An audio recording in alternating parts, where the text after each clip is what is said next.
Hi, everybody. Welcome back to the Quantum Guide Show. Just going to check my microphone, make sure it's plugged in. Oh my gosh. Sorry. Be right with you. Okay. I'm ready. Now I'm ready. Like I said, welcome back to the Quantum Guide Show. Today, in episode 205, my guest could not make it to the show. So I'm going to share with you a slideshow featuring some of the images from my books. So my first book that I published in December is called Transdimensional, Meet the New Neighbors. And shortly after I published it, I started getting these weird kind of urges to start creating images of what we call the grays using AI technology. And I believe I was directed to create them I believe that I sorry. I believe that I was directed to create them, so that I could create the second book called Transdimensional 2, Meet the Grays picture book. And, so I'm just gonna read a little blurb here. In the original book, published last year, I featured my transdimensional experiences with many off-world beings, the big ship, and my adventures on other worlds. But my second book is all about what we call the grays. And, I also chapter 1 sorry. I know I'm having a day. Chapter 1 features an overview of my personal interactions with Bob the Gray and an overview of the beings from my first book. And chapter 2 features submitted paragraphs and illustrations from my friends who have had extensive contact with the Grays. So you might recognize some of these people: Dolly Saffron, Preston Dennett, Nancy Thames, Elsa Dillon, Jimmy Blanchett, Philip Kinsella, and Ronald Kinsella. And they've all, well, I don't think Nancy has or Elsa have published books. Everybody else has tons of published material. Nancy has a lot of published articles on her website. And the rest of the book includes full-size images of the grays. So I'm featuring males, females, children, hybrids, human-looking grays, and what I affectionately call the Grays family photos. So I want you to join with me as we delve into the appearances of some of these most famous ETs. All of the links are featured below in the description.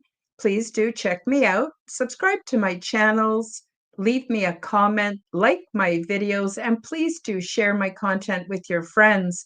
And I'm very happy to announce that channel memberships are now available, so you can help to support my channel and take advantage of some of my perks.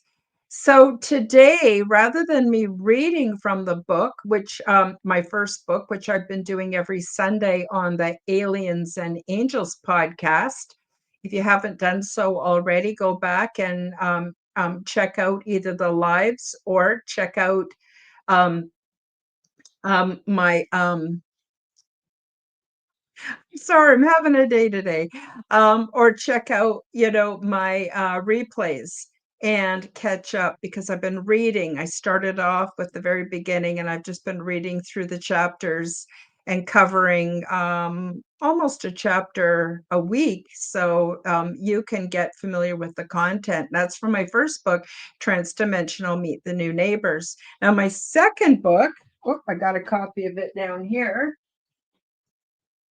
Transdimensional Meet the Grays picture book. This is actually a proof copy. When you get it, it won't have the band across there. And the links are down below in the description on where to order. But the first thing I've done is I've included some of my own experiences, but also experiences from other people. This cute little picture here was done by Preston Dennett, and it's found adjacent to the page where he has included his information. So as I mentioned, there's quite a bit of additional content, but the main focus of the book is it's actually a picture book. So it's full of life-size pictures of what we would call the grays. Now, I didn't paint these or draw them, and they're not actual photographs. I created them with AI. AI actually created them, and I directed AI as to basically what to include in the images. And this book is just got hundreds of pages of grays, but they're not all of the males. Some of them are the females, and they look a little different. And some of them are of the children, and well, they look like children, really. I mean, they're a little different than us, of course. And the reason why I produced this book, I've also got human-looking grays and stereotypical-looking grays and some human-looking grays and the hybrid children. So there's over 250 full-size images here. I was originally going to publish it in color, and then I realized that the book would be so darn expensive to have it printed and published that I didn't think anyone would buy it. And I thought, well, since the grays are kind of lacking pigment anyway, that's what makes them grays. I thought, well, why publish it in color? Just do it in black and white and people will get the gist. Now, people might be saying, well, they're not actual images of grays. Why would you do this? And the reason I would do this is because I believe that we're getting closer and closer to full contact. The grays are not going to wait, and other family races of extraterrestrials are not going to wait until the governments decide they're going to expose everything. That's not going to happen. They're just already making themselves known like crazy, and I think this is going to escalate. And pretty soon there will be no more debate. And so I thought that by releasing images of the grays that are probably close representations, what that would get the public used to different kind of beings that are humanoid but not human looking. And so I think the first step to all of this disclosure business is to overcome our fear. We need to stop being afraid, and we need to start recognizing these as being beings which are distantly related to us and look a little different than us. But just because they look a little different doesn't mean that they're nefarious. In fact, quite the opposite from the experiences you'll read about in the book. I just want to say a quick hi to Pam. Pam 909, nice to see you. Hello, I'm glad you're here. And Pam says, I am reading Meet the New Neighbors now. The pictures you paint with your words are amazing. Your book is well written and the content is fascinating. Oh, thank you, Pam. That's really, really kind of you to say. I'm hoping that those of you who have bought my first book or my first and second book, whether on Kindle or in paperback, I'm really hoping you'll go back to Amazon and leave me a review. I'm getting scads of people telling me, Karen, I'm going to Amazon and for my country of origin, and because it's supposed to be on worldwide. Well, it is if you know how to find it. But they type in the name of my book and then they're coming back with no results. And they're going, what the heck? How come I can't find Karen's book? And so part of that is the algorithm that controls how easily people find material on Amazon depends on the amount of reviews. So if you can find it in your heart to go back to Amazon and leave me a review, it would really, really help because it will boost it in the algorithm and help other people to find it easier. So as it stands now, you pretty well have to go onto Amazon and then go to the menu and then look at books, the section called books, and you click on books. And then after you click on books, then put in the name of the book, of Transdimensional Meet the New Neighbors or Transdimensional 2 Meet the Grays picture book in the secondary search. So not the main search on Amazon, you go to books. And then in that search bar, you put in the name of the book and you should be able to find it. Yeah, Pam. I agree. I could only find it with the link that Adam shared, and I will leave a review. Thank you so, so much. So the more reviews that people leave, the easier it'll be for people to find my book. Very frustrating to publish a book and be all excited about it and then have people not be able to find it. So, and that doesn't even make sense. But I was talking to Preston Dennett about this, and he said that it was the same for him in the beginning. So basically, once a certain amount of my books have sold and then get reviews, then the algorithm picks it up as being something that people want to see and will start putting it out there. So if y'all could do that, I would really, really, really appreciate it. So today we're going to do something a little bit different. We're going to do a slideshow of some of the images that are found in both books so that you can get an idea. Now, these images are actually in black and white. If I get enough interest and enough sales, I may republish in color. But like I said, it costs 3 to 4 times as much for me to publish in color. And that, and until the book kind of gets read and people start to appreciate it, I don't think people are going to pay those kind of prices. So I thought maybe what I would do is come out with an anniversary edition in full color, maybe even a hard copy in or a hardcover book in color. I don't know down the road, but for right now, they are here in black and white. And if you have a burning desire to have the images in color, you can drop me an email and I can either send you out a PDF, but I don't really have any of that ready. But I'm gonna try to get ready PDFs and put them on my website so that you can download them and get all the pictures. So anyway, I'm sorry, I'm rambling. I don't know why. It's just like I mentioned before, one of those days. So let's take a look at Transdimensional Meet the Neighbors, and we'll take a look at some of the images. So this is from part one. There's 3 parts to the book. Part one is basically clarifying how my experience is different than what most people report for ET contact. And I just make myself pretty clear on how my contact is different. And I don't think it's a contest. There is no right and no wrong way that we talk about our contact. And I see all of us as having contact, that our experiences as we relay them to the public are actually complementary and not competitive. So I think by examining as many different experiences as you can put them all together, like each one being a piece of the puzzle, and get a better understanding of what ET contact is actually like. And so I also talk about my paranormal history. And then in part two, I talk about my actual ET experiences.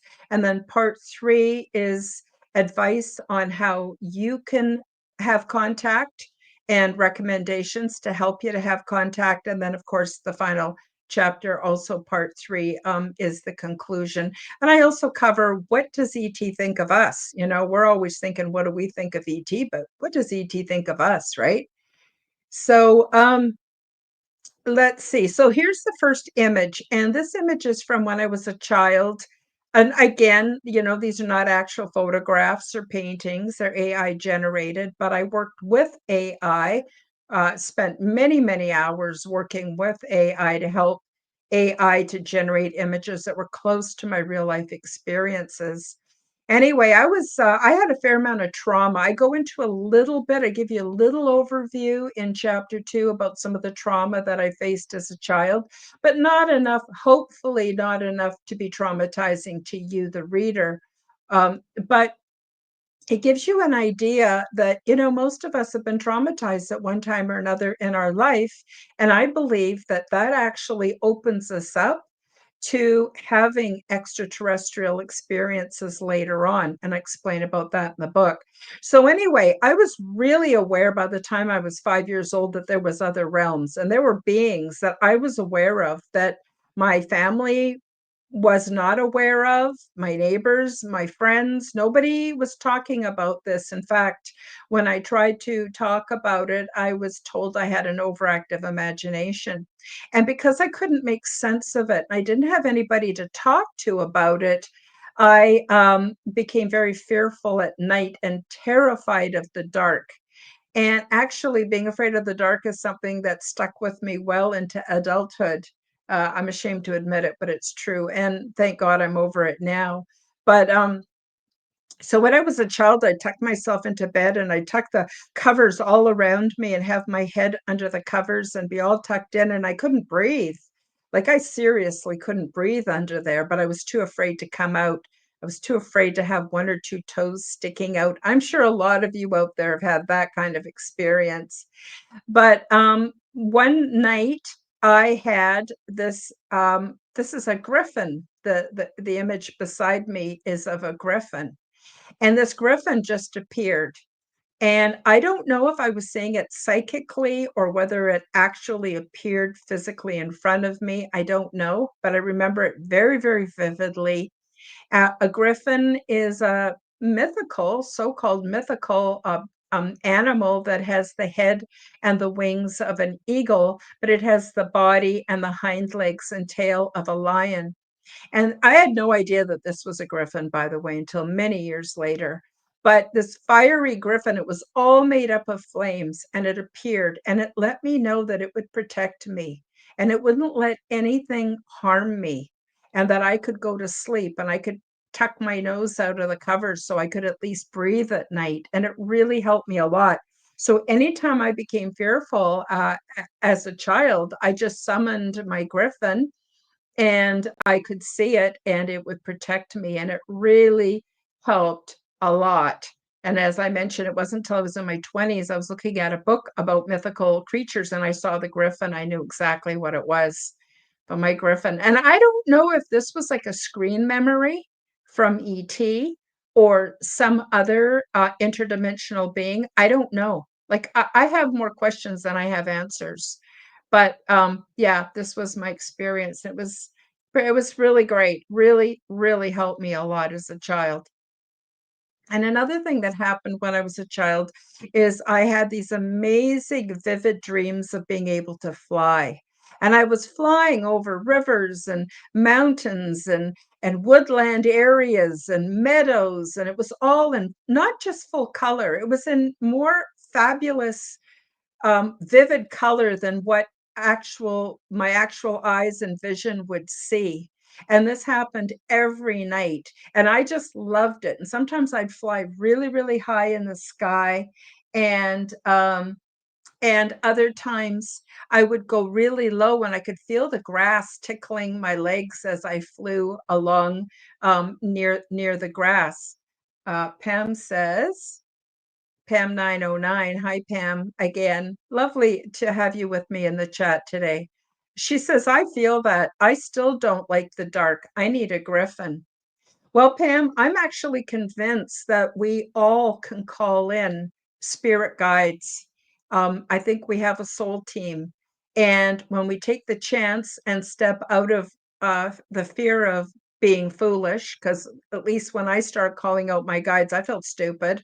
I felt like I was some kind of a crazy person speaking to thin air, unseen, but I got surprising results, and I really recommend it. So I think you can also manifest your protectors in any form you want. So let your imagination run wild. As I get into in my books, I believe our imaginations are actually portals, and we can import into our reality whatever we find useful and whatever helps us to reduce the fear, because fear is kind of the big enemy. It really is. Fear shuts us down spiritually and crowds out those other beautiful spiritual feelings. And I'm going to tell you, how I can tell when I'm having spiritual contact is the feeling is very intense, and it feels like a mixture of love, joy, and sadness all at the same time, and it's so intense it causes me to produce tears. And it's interesting that a lot of other experiencers describe it exactly the same way. Even Chris Bledsoe, I don't know if you're familiar with him and his contact experiences. He experiences it the same. And it's quite beautiful and humbling, but I believe it's there for all of us. So anyway, when I was a child, I had these dreams. Now, it never occurred to me, how did I know what things would look like from high up above? I had no way of knowing. I'd never been on a plane. And it wasn't until I was in like grade 6 or 7 that we had those old reel to reel projectors. I know I'm really old. And they would bring them into the classroom and show us documentaries, and some of the shots, nature documentaries, some of the shots and film footage was from an airplane. And then I realized, oh my God, how did I know? Like, I actually believed I could fly. And this is not unique to me. Like, there are a lot of people that have had this experience, and it's exhilarating. And it's one of those spiritual experiences that bring us so much joy, but nobody seems to talk about it. And if you do, often you get laughed at, which I think is pretty horrible. Later on, much later on, when I found myself in a total state of crisis, I actually had, oh, there's Tony Ann. Hi, Karen. Thanks for having me listen. Nice to have you here. Lovely, lovely to have you here. So I was just talking about my experience with angels. So I did not expect to have an angel experience. I didn't summon angels. I was just in a really, really bad state, and I needed an intervention, and I got it. And I had an angelic intervention, and it completely changed my life. And this happened long before my extraterrestrial contact. So, I don't consider myself anybody special. Like, if I can have these experiences, I'm sure that you can too. But the angelic contact, I don't know, it spoke like 1,000 voices, all speaking in perfect harmony, perfect unison. And I was told that they would give me a gift, and it took me a few days to realize what I needed, and what I needed was wisdom. I was seriously lacking in wisdom. I was pretty messed up. I had, a lot of trauma when I was a child. I had some terrible things happen to me throughout my life, and it messed me up. And there's no place to really go. I mean, I went to different churches, lots of them, and different religions, and I was always told that this was evil, this is the work of the devil. Don't open yourself up to it. Read your Bible. Only think about Bible stuff or religious stuff. I didn't have the guidance I needed. And then when I really needed it, I got the guidance, and I realized what I needed was wisdom, desperately needed wisdom. And that didn't happen overnight. In fact, I get into that in great detail in the book as well. But eventually, through life experiences, I found that I had a different level of learning from my life experiences and even the mistakes that I made. And I had a tremendous learning opportunity from everything. And it didn't take long before I started seeing things very differently. And then I was able to make better choices for myself. And I call it course correcting in the now. So we look at the past, not to feel bad, but we look at the past so that we can see the mistakes we made and the things, the learning opportunities. But in the now, we course correct. In the now, we do things differently.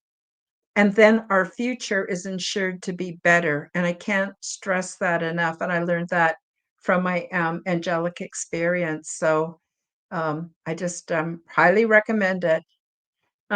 Later on, I started to meditate, and I started to have conscious ET contact, but not in any kind of a physical sense. So, one thing that I did start having was I noticed that there were beings who, as I was perceiving what was going on around me in the world, in the physical 3D world, there were periods, especially at night and while I was dreaming, that I was actually transmitting my perceptions and my experiences to other life forms who were basically keeping track and, I don't know, uploading the information. They need that information in order to know how best to help us in our 3D experience. Although these beings, I did not sense this was a three-dimensional. I definitely sense that this was an ethereal or um, I don't know, a non-physical way of being. And I was happy to share that information. And that's why I call myself an exo-political ambassador, because I'm reporting and giving input from the earthly perspective. And I was also told that there are millions of us on Earth that are doing this, but most people don't remember. And, um, and so if you think you might be doing this kind of work through dreams, lucid dreaming, astral projection, remote viewing, anything like that, out of body, or even near death experiences, I'm guessing you probably actually are. It's just that we tend to push it aside and go, oh, no, no, that can't be real, because we get so little support and we don't even have the um, the concepts or the language to really talk about this. So just gonna say that. This is Bob the Gray.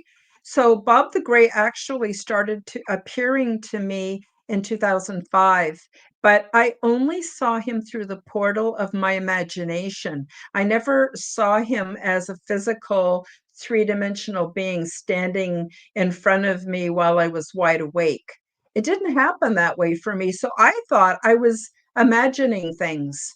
And I didn't pay any attention to Bob. And Bob's not his real name, by the way. That's just what I call him because I don't have a concept for his name. He doesn't really have a name. But it was in 2014 when I was ready to have my actual ET contact that the majority of my book is written about. He then started to appear, and I realized he was a real being. And he has very high station, I would say, very close to like the angels. So he exists in kind of that realm that overlaps between the ET interdimensional realm and the angelic spiritual realms. There's a lot of overlap. I get into all of that probably in too much detail, but in great detail in part one, um, in part one, chapter two. So I call him Bob the Gray, and you might be wondering, why is he wearing a hat and a turtleneck sweater? And that's because that's how he appears to me. I know it sounds ridiculous. I don't expect anybody to believe me, but that's how Bob appears to me. And I get into why in the book as well. So then I started having these amazing transdimensional experiences. And so in chapter three is when I start to talk about actual contact. Actually, yeah, Pam says it's cute. He's very stylish. Yeah, he is. I'll just tell you, he actually really likes Michael Jackson and Frank Sinatra, and I don't know how he gets access to their music, but he says it has an elevating effect on his mood, and I think that's what's influenced the way he dresses. But I know he does a lot of that, so that I won't be afraid. He doesn't want me afraid because as soon as I become afraid, everything shuts down. And he knows it's really important for me to be vibing on the love harmonic if I'm going to have this contact and be able to tell other people about it, because that's really, I would say, the reason for the contact is so that I can tell others and other people will be bolder and not afraid of their own experiences. Pam says, don't we all? It's cute. Thanks, Pam. So then I started having contact, and it was very cool.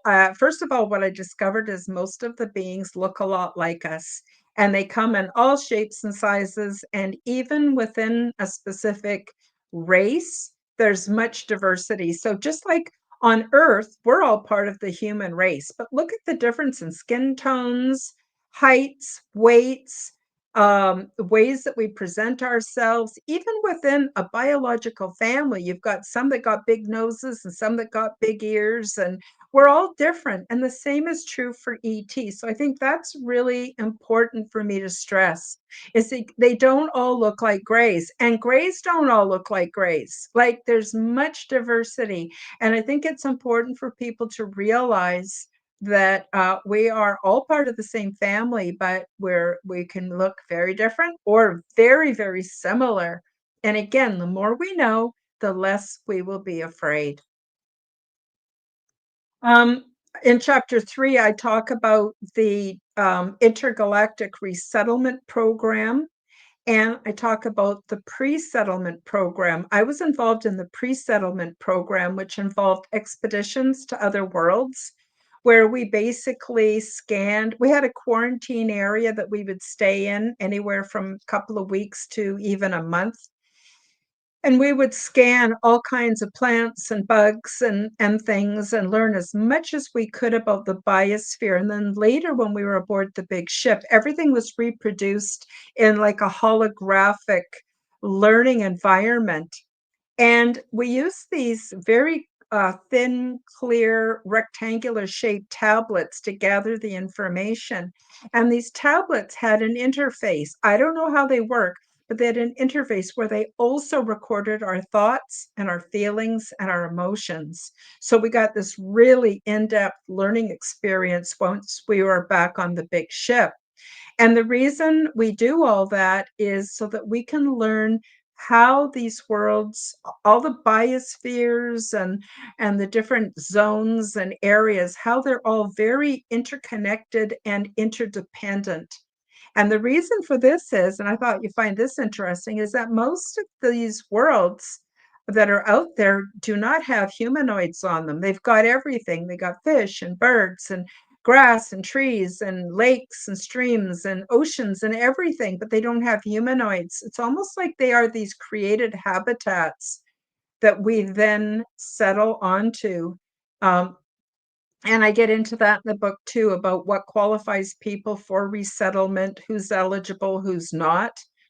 And then this image here is actually one of the worlds that were resettled that I got an opportunity to go and visit and spend some time with the beings there. And they lived in tree houses. And they were a very low tech community. So they chose to resettle without technology. Everything that they get and use comes from the actual planet. And I get into quite a bit of detail about that. And then I also had an experience on a water world that was very high tech, and it was actually a really negative experience. Too scary. It was just really uncomfortable for me. And I couldn't wait to get back onto the big ship from that one. So, just so you know, that is also in the book in great detail. Oh, I better hurry up. We're losing time here. This is an example of one couple that I met. I call them the twins with quotation marks. They're not actually twins. They're not from the same biological family, but they look so much alike. And over time, they even start to look more like each other. And these are kind of short beings. And it's interesting because the female have more facial hair than the males.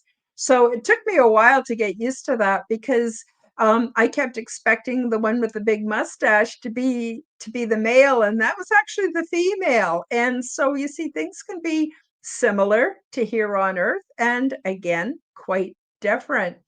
But I got quite close to these two, and I have several different experiences with them that I talk about also in the book. But just to give you an idea of some of the all the stereotypes we have, you have to throw them totally out the window. Here's another image. The older woman with the long white hair represents myself, because that's what I looked like at the time. But on either side of me in this image is two different ET beings. One looks quite a bit like what we would consider a stereotypical gray, although she's taller. And the one on the other side looks very humanoid. If you saw her walking down the street, you might look twice because she's beautiful, but you would never suspect that she was ET. So there's great diversity, and I can't stress that enough. Here's an image of the elders. I talk quite a bit about the elders because they play a significant role in the lives of everyone off-world. They're always respected. And the big thing that's different between the elders off-world and the elders here on Earth is, first of all, they live much longer. Like 500 years is not unusual at all. Many live much longer. And the other difference is they remain completely healthy and lucid until the day they, what we call die, but they don't look at it that way. They look at it as being ready to go on to the next level of reality. And so, according to them, we don't die. We just go and transform into other kinds of beings with different kinds of dimensional realities. But they don't lose their minds, they don't lose their memories. They are fit and healthy, and they choose the day when they want to pass over. And it's very much celebrated, and it is not at all seen with any sadness. Here's an image that represents the big ship. The big ship is much like what we would consider a flying saucer, but it has these appendages that come out the side. It kind of looks sideways or side view, kind of like a plump button. And those are the docking arms that you see protruding out the sides. And that's where the smaller ships are stored, repaired, even reproduced. That's where that all happens. And I tell you all about the big ship in the book as well.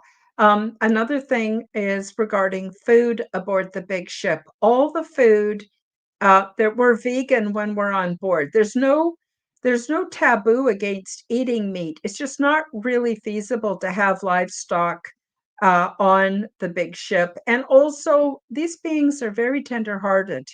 I can't see any of them slaughtering an animal for food. As much as they would like the protein, I just couldn't see it happening. And so all the food grows along the walls of the corridors and growing stations and in many of the large rooms, and they're fresh and lush and such diversity. And so I took great delight in learning what flavors and textures I preferred. And then the other beings on the big ship showed me how to prepare them so I could combine foods to get all the nutrients that I needed. And that again was a beautiful, beautiful experience being on the big ship. This is my buddy. My buddy was assigned to me.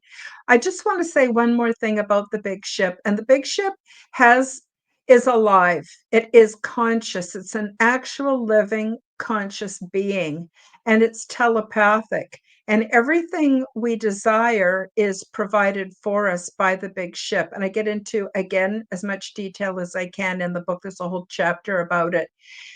And everything is produced through what we would consider self-assembling nanobiological technology. So aboard the big ship, there isn't a bunch of dials and screens and levers. There's none of that mechanical stuff. Instead, there's just direct contact with the big ship, and the crew has a special relationship with the consciousness of the big ship, and that's how everything is maintained.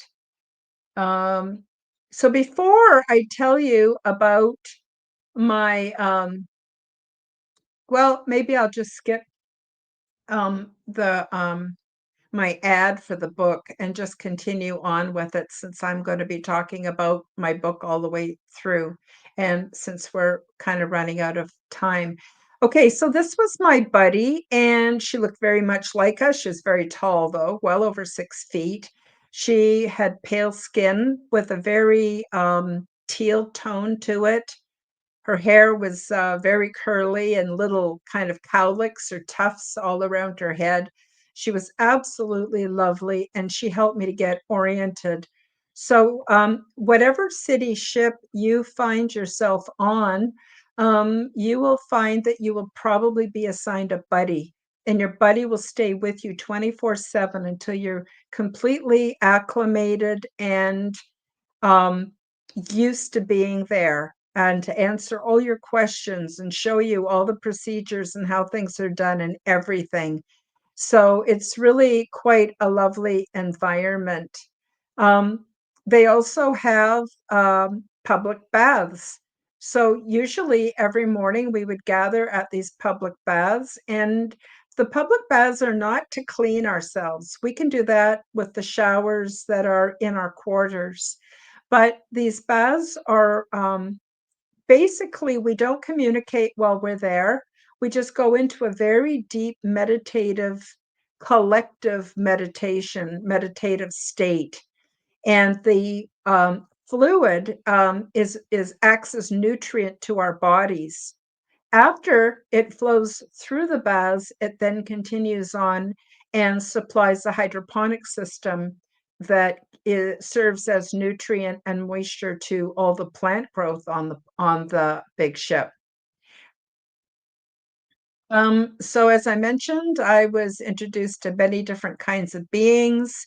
I became quite informed about their mating practices and their, basically how they form relationships and children. They have children the same way we do. And interestingly, they do not have any gender politics. So, I mean, if you're a female, you get impregnated and you can bear a child. And if you have the male equipment, you will impregnate a female and you're the father. But there's no gender roles or assignment or rules on how you dress, how you act. The whole concept of male and female, as we look at it here on Earth, does not exist aboard the big ship. But they are, I would say, somewhat polyamorous before they decide to have children. But once they decide to have offspring, they mate with just one other being, and they stay together for life until the offspring are mature and adults. And then they can decide whether they want to stay together or separate or form other partners. So there's no such thing as adultery. Actually, there's no such thing as marriage either. Beings just come together, and after they are very well acquainted with each other, they'll decide if they want to have offspring. And if they do, they stay together. They're extremely committed to the family and to the offspring. And I guess because they're more advanced than us, they have long since found out that what this does is it pays forward. So it ensures a level of security and health to the offspring that then carries on in their grown-up lives and to all future generations. So it's not a rule or a law, but it's seen as the way to do things to ensure healthy future generations, which they have got a really good handle on that. This is a very unusual being called, I call him an aquatic. I don't have language for some of these beings, so I just use English the best way I can. And this particular fella is a shaman, and he actually helped me to heal some of my childhood trauma. And I'm not going to get into it in this presentation, but it's definitely worth a read and to find out about how this went down for me. It was the most amazing experience of my life. Healed me on levels that I didn't know I could have a healing during this lifetime. It was pretty amazing. And here's an image representing myself. Of course, this was in 2014, but older now, and my good relationship with extraterrestrials. And again, later in 2020, I actually was doing some remote viewing. Well, I don't know if it was astral traveling or remote viewing. Sometimes it's hard to tell the difference, but Bob the Gray assisted me, and I went back to the big ship and I got some education about what we call alien implants and how they affect us and how they're holding a lot of people back. I brought that information and created a remedy, and I share that information in the book and on my website and on my channels as well. And so, again, there are many different kinds of extraterrestrials. They come in all different skin tones. Um, some of them are really into facial art and tattooing. Some use temporary tattooing, some use permanent, and of course, they are not strangers to the concept of makeup. And here are some other beings, again, showing makeup, but they have a way of actually I don't know exactly how it works, but it's like pressing their skulls to form indents that sort of stay for the whole day, and then they use makeup to accent it. And it's just tied into their concept of beauty. There's another extraterrestrial being. You can see that she is also wearing makeup, and here are what I call the generic clones. So these are actually not grays. They kind of look like what we would call grays. But if you want to experience going to the big ship and you're not in a position to do so either physically and you don't yet have or you don't necessarily need enough physicality for an identical clone, you can use one of these, what I call one size fits all generic clones. And they all kind of look the same. And you transfer your consciousness, or I should say, your consciousness is transferred for you into the clone body. And at that point, you're able to have physicality. But that's only temporary, like for an afternoon or maybe a day or two. They're not meant to be inhabited permanently. And of course, a lot more about that in the book. Here are some other beings. They're actually quite beautiful when you get used to the way they look. And of course, you can see they wear makeup and they do that skull. They either don't have hair or they remove all their body hair. Many of them remove their body hair and they're able to press an imprint onto their skulls and then they enhance that with makeup. And again, that's just their concept of beauty. And here are some more beings. And here's another one of the elders. Here are some more beings. You can see some of their skin tones are bluish, and some are definitely orangish and pink, and some are what you might consider two-toned. And these beings are also very two-toned. And again, I'm not sure whether their skulls are tattooed or they use that skull pressing technique and makeup, but there is so much diversity amongst ET, it isn't even funny. So those of you who are listening on audio, please do come over and watch the video so that you can see these amazing images. And these images are all included in my book. But they're in black and white. And so, like I mentioned, I'm hoping to offer them in a PDF form from my website soon. And here's some more beings, and another being, and another one of the elders, different kind of being. And here are more what we would consider to be grays. So this is the other thing I want to say about the grays. A lot of the grays do not have big black eyes. They wear contact lenses because for them, first of all, their eyes are very light sensitive, but also direct eye-to-eye contact is considered intimate, sacred, and personal. And so they wouldn't just be showing their eyes to beings. So between that and the light sensitivity, they wear these big, what look like black contact lenses to protect their eyes. And that brings us to my second book, which I only just published last week, called Transdimensional 2, Meet the Greys Picture Book. Now, this is also available in black and white, again, because it would cost 4 times as much for me to produce it in color. So I thought, since they're grays anyway, what kind of makes all the beings in this book categorized as grays, it's not that they don't have pigment in their skin. They do not have pigment that reflects colors that we are capable of seeing with our human eyes in the visible color spectrum, but that doesn't mean they don't have color, if that makes sense. So everything we see in color has pigment that reflects light, different combinations of light in the visible spectrum that allows us to see greens and blues and reds and whatever our eyes, the rods and cones in our eyes are capable of helping us to see, and the shades. Whereas, again, the pigment that the grays have, we can't detect those colors with our visible eyes. So they may have color, but we identify them all as being grays. And so the other thing they have in common is most of them have no hair. Most of them are very thin, no body fat.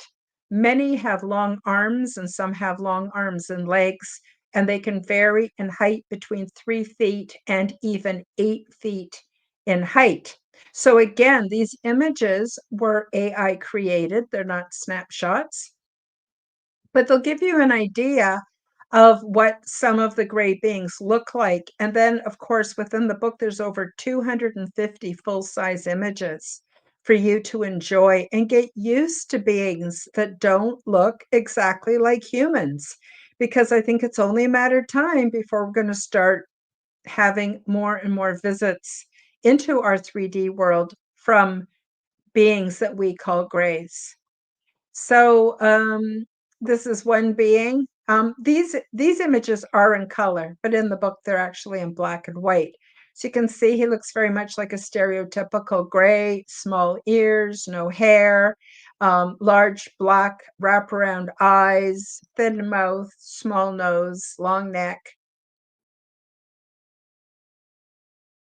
Here's another one, looks different. Again, different family, different race, but his skin does not really reflect color that we can see, and so we would class him as a gray. And he has those large eyes. And here's another one. Um, I'm only just going to show a few of 3 categories for you today, and especially because we're quickly running out of time. So there's an example of some of the male grays. Now, they may not look identical to the real life grays, but they're going to give you, I guess, an opportunity to get over the shock value so that you don't automatically react with fear.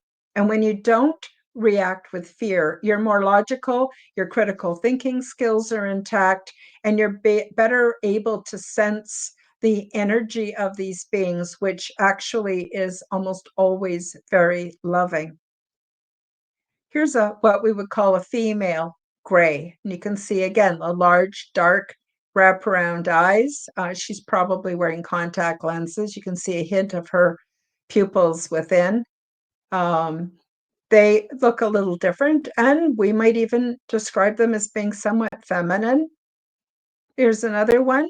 Again, very close to the model of what we would consider a gray to look like. Her eyes are a little bit smaller and her lips are a little bit thicker.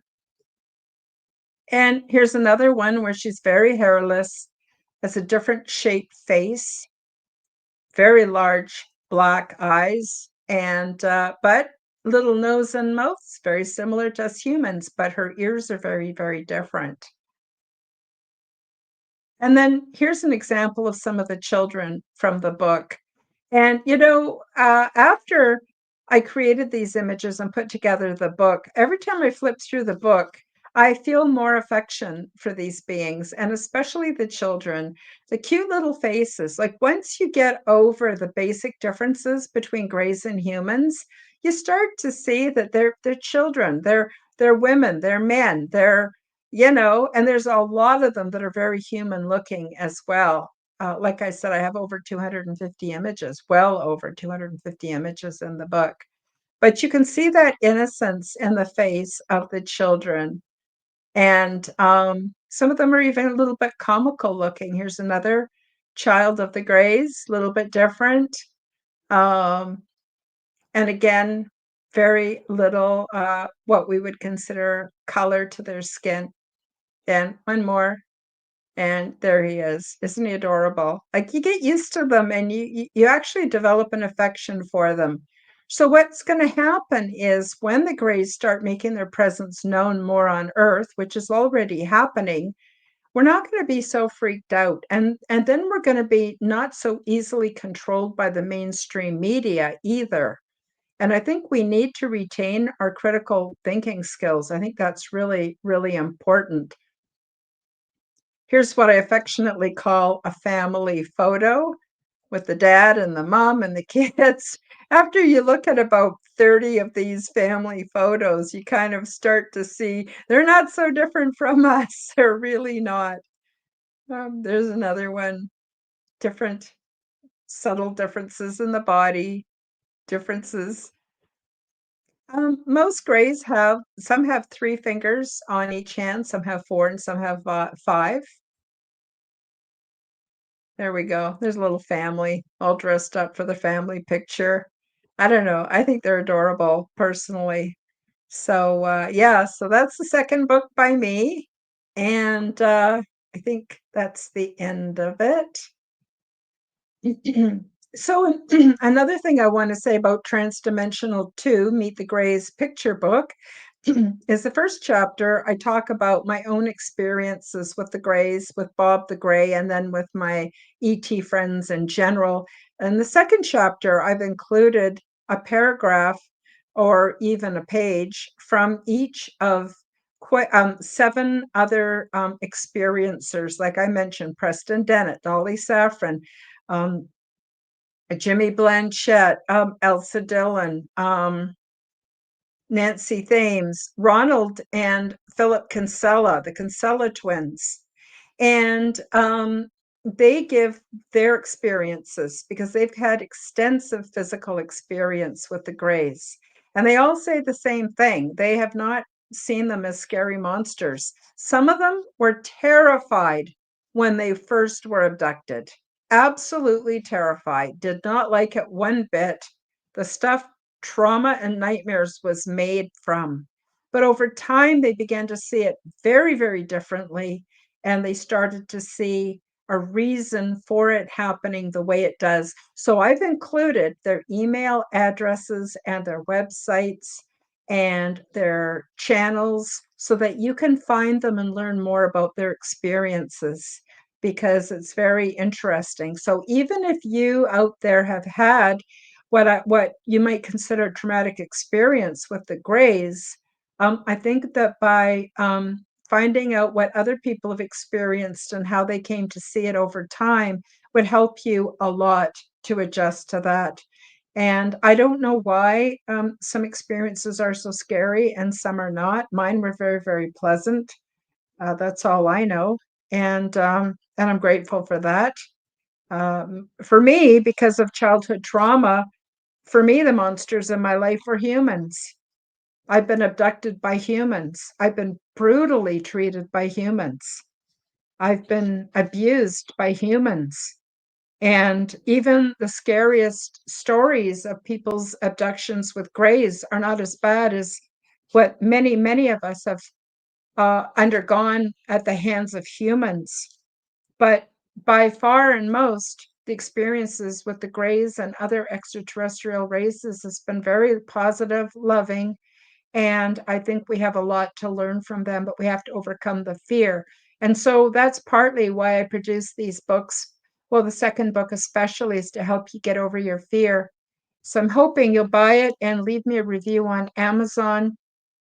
And I'm very much hoping that you will share this information with other people because again we got to overcome fear and then we can think critically and we can think logically. So I guess that's it for the show for today. I want to thank you all for joining me, whether you're here on the live or whether you're watching the replay or listening on an audio. I hope you come over and watch it if you're listening on an audio, of course, when it's safe to do so. You might be driving in your car right now. That goes without saying. But I want to thank you all for being here. And on Sunday, on Aliens and Angels, I'm going to be reading another chapter from Transdimensional, Meet the New Neighbors. And I'm thinking, what chapter am I on now? Oh my gosh, time goes by so fast. Welcome to the big ship. So we're going to get into all the details about the big ship on Sunday. So I really hope you come over and join the live. And I just wanted to do a post here from Pam 909. The families are adorable. I look forward to getting your new book as well. Thanks again for your work and for sharing your experiences. I'm not scared at all. I'm ready to meet our galactic friends. Thank you, Pam. Thank you. Awesome. And Tony Ann says, sounds cool. Okay, Tony Ann, thank you both for joining me today. So with that, we'll say goodbye, and I will double check my notes to make sure I have the links for finding my new book on Amazon. I don't know if I included that. That's something I need to do right after the show. So thank you, everybody, and I wish you the best week ever, and we'll see you soon. Okay, bye-bye for now. Thank you for joining me for the Quantum Guide Show. Become the change that you wish to see in the world. Subscribe to my YouTube and other channels at Karen Holton TV. Click the like button, leave me a comment, and share this podcast with your friends. Read about my true life ET contact in my book called Transdimensional, Meet the New Neighbors, which is now available in Amazon bookstores worldwide. Check out my website at www.KarenHoltonHealthCoach.com to see my free resources and amazing products and services. All the links will be in the description below. As part of the Forbidden Knowledge Network, you will find the Quantum Guide Show with Karen Holton and also the Aliens and Angels podcast on all audio platforms. Until next time, keep up the good work.